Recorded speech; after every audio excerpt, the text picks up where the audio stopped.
नमस्कार, न्यूज डंकामध्ये मी अमित काळे आपलं मनापासून स्वागत करतो। मित्रांनो, 2023 हे वर्ष आता संपत असताना 2024 हे वर्ष आता विविध संधींची नवीन पहाट घेऊन येत आहे। संपूर्ण जगाचं लक्ष भारताकडे आहे। संपूर्ण जग आज भारताकडे मोठ्या आशेच्या भावनेने बघत आहे। एका दृष्टीने भारताला जगाचं नेतृत्व करताना जगाला बघायचं आहे। या देशात काही झालं नाही, देशातील लोकांच्या जीवनमानात कसलाही बदल झाला नाही, देशात बेरोजगारी वाढली अशी विधानं करून नचा पाढा वाचणाऱ्या आणि नकारात्मकता पसरवणाऱ्या काँग्रेस आणि त्या विचारसरणीच्या अन्य पक्षांना या देशाची वाढलेली आर्थिक प्रगती लक्षात येत आहे। पण कसं असतं की झोपलेल्याला जागं करता येतं, पण झोपेचं सोंग घेतलेल्यांना जागं करता येत नाही। त्यामुळे या देशात होत असणारी प्रगती ही देशातील डावे, तथाकथित पुरोगामी आणि या विचारसरणीच्या लोकांना दिसत असून सुद्धा ते न दिसल्यासारखं करत आहेत। त्यांच्या या भ्रमाचा भोपळा येणाऱ्या निवडणुकीत देशातील जनता फोडल्याशिवाय राहणार नाही आणि आता देशातील सामान्य जनता मोदी वॉरियर्स म्हणून या कामाला लागली आहे। हाच या नव्या वर्षाचा संकल्प आहे। देशात पंतप्रधान नरेंद्र मोदी यांच्या नेतृत्वाखाली भारतीय जनता पक्षाची सत्ता आल्यानंतर काय काय बदल केले याची यादी सांगायची तर वेळ अपुरा पडेल।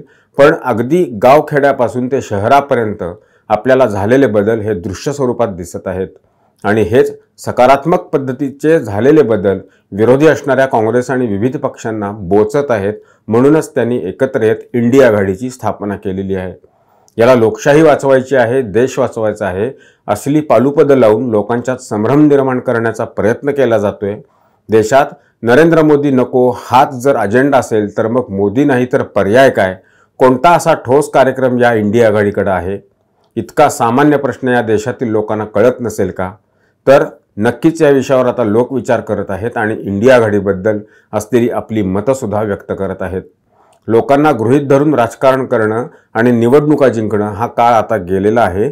काँग्रेसनं आत्तापर्यंत हेच केलं, नेहमी लोकांना गृहीत धरलं, अल्पसंख्याक समाजाला नेहमी भीतीच्या वातावरणात ठेवण्याचं काम केलं, तेही आता त्यांच्या लक्षात आलेलं आहे।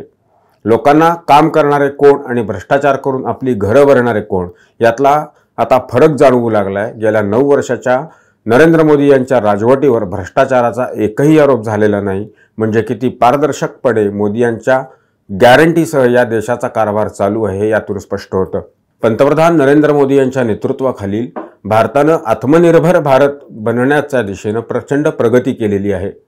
उदाहरणच द्यायचं झालं तर मोबाईल फोनचा जगात दुसरा सर्वाधिक आयातदार असलेला आपला भारत देश आज जगातला दुसरा सर्वात मोठा उत्पादक देश बनलेला आहे। यापूर्वी लस आयात करणारा आपला देश आता लस मैत्री उपक्रमांतर्गत संपूर्ण जगाला लस वितरित करत आहे। भारत आज उत्पादन निर्मिती क्षेत्रातला प्रमुख देश आहे। ज्या क्षेत्रामध्ये भारताचं अस्तित्व नव्हतं अशा ठिकाणीही स्वतःला प्रस्थापित करण्याची ताकद आज भारतामध्ये तयार झालेली आहे। भारत आज तिसरी सर्वात मोठी स्टार्टअप इकोसिस्टम आहे। हे इथं लक्षात घेण्यासारखी बाब आहे। काय केलं म्हणून गळे काढणारे या विषयावर तोंड उघडायला तयार नाहीत, कारण बोलणार तर काय बोलणार या विषयावर।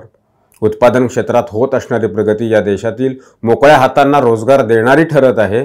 जर आपण केवळ मोबाईल हा घटक बघितला तर मोबाईल आयात करणाऱ्या देशात आपण पुढे होतो। आता आपण मोबाईल निर्यात करू लागलो आहोत। ऑटोमोबाईलच्या क्षेत्रातही हीच भरारी आपल्याला दिसते। मोठ्या प्रमाणावर लोक वाहनं खरेदी करत आहेत। याचा अर्थ वाहनाचं उत्पादन किती मोठ्या प्रमाणावर वाढलंय। उत्पादन वाढलं म्हणजे हाताला काम मिळालं असंच असतं आणि दुसऱ्या बाजूला विचार केला तर वाहनं खरेदी करण्याची आर्थिक क्षमता तयार होते, म्हणजे लोकांचा आर्थिक स्तर हा उंचावलेला असतो।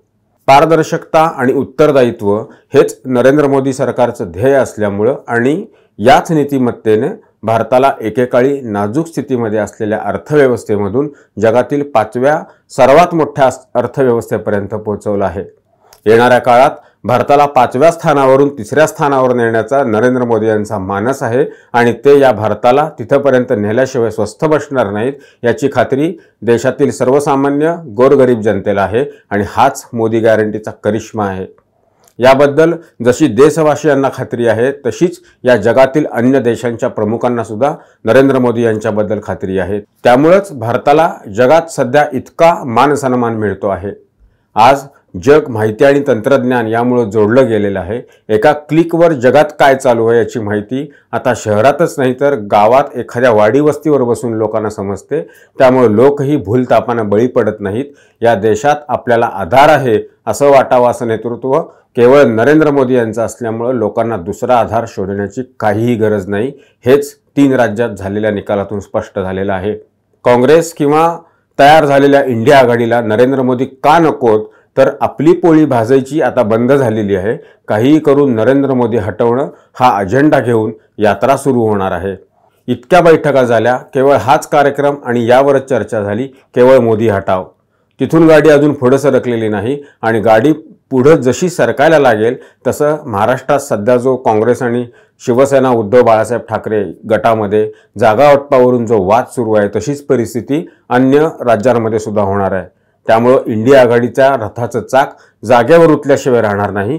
तूर्त इतकंच। हा व्हिडिओ आपल्याला कसा वाटला ते कमेंट बॉक्समध्ये आपली प्रतिक्रिया नोंदवून जरूर कळवा। व्हिडिओ आवडला असल्यास लाईक करा, शेअर करा आणि आमचं चॅनल सबस्क्राईब करायला विसरू नका। धन्यवाद। आमचा व्हिडिओ जास्तीत जास्त लाईक करा, शेअर करा आणि आमचं यूट्यूब चॅनल सबस्क्राईब करा। धन्यवाद।